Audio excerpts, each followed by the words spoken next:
That as he is sinking to what may be a new low, an all new low, using our troops as pawns because, of all things, he thinks he is being censored on Twitter. Hey everyone, it is Brian Lewis once again with the Benjamin Dixon Show, bringing you yet another daily news update. So last night, Don Lemon called out Donald Trump based on yesterday's reporting about Trump threatening to veto a defense spending bill to force the repeal of Section 230 of the Communications Decency Act.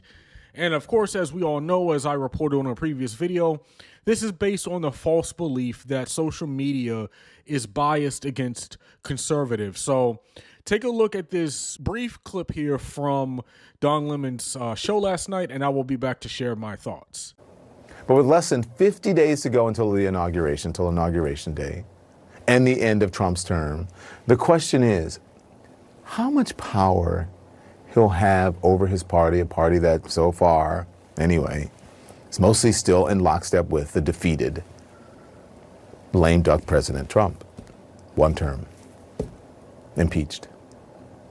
That as he is sinking to what may be a new low, an all new low, using our troops as pawns because, of all things, he thinks he is being censored on Twitter, threatening to veto funding for the military unless Congress removes legal protections for social media companies.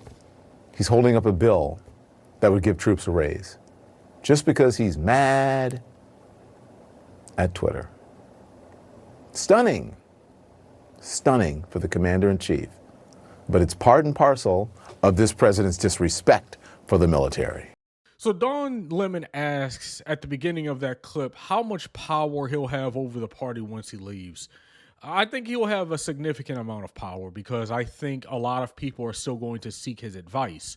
Well, not even his advice, but I think a lot of people are just going to seek his opinions, and they're going to need that constant stream of just nonsense and propaganda, right? But Trump has shown that he is willing to sacrifice anyone. Okay, he will justify an action that has led to hundreds of thousands of American deaths. He will say that there are good people on both sides. He will use soldiers for his political agenda, or in this particular case, his agenda against social media companies because he doesn't like certain trends. You know, these are the same people who claim they care so much about free speech. But Trump's veto threat is a clear signal that that's not the case, which prompted Don Lemon's take last night. So take a look at some of Trump's greatest hits here in terms of things that he's done or said in reference to soldiers in the past and how much disregard he actually has. So take a look at this. He's holding up a bill that would give troops a raise just because he's mad at Twitter. Stunning. Stunning for the commander-in-chief. But it's part and parcel of this president's disrespect for the military. I don't like losers. But Frank, let me get to it. He hit me. He's not a war hero. He's a war hero. He's a war hero. 5.5 years. He's a war hero because he was captured.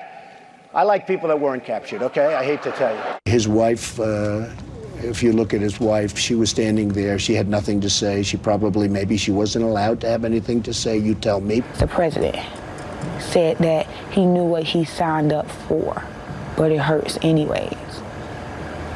And it made me cry because I was very angry at the tone of his voice and how he said it. Like he couldn't remember my husband's name. If my husband is out here fighting for our country and he risks his life for our country, why can't you remember his name?